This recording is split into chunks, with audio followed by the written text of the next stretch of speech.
Друзья, всем привет! Вы на канале Сладкий Мастер. Готовлю невероятно вкусный, простой и, главное, полезный яблочный пирог. Пирог называется яблочный геркулес и подходит для всех, кто придерживается правильного питания, следит за своим весом, либо худеет на дефиците калорий. Пирог отлично насыщает, так как очень богат клетчаткой и имеет красивый текстурный вид в разломе. Пирог относится к разряду вкусная и полезная выпечка на скорую руку. К чаю это отличный вариант, чтобы накормить по-быстрому семью и при этом порадовать домашним кексом. Готовлю для себя такой пирог, чтобы оставаться в форме и при этом не набирать лишних калорий. Все особенности рецепта смотрите в рекомендациях.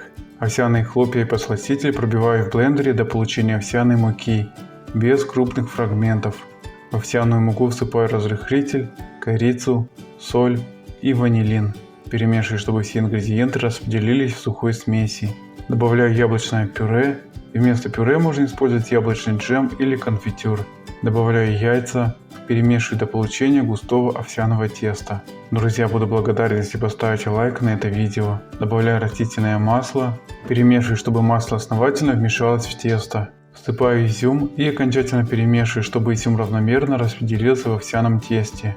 Форма для выпекания 22 см с предварительно выстеленной пекарской бумагой. Выкладываю все овсяное тесто.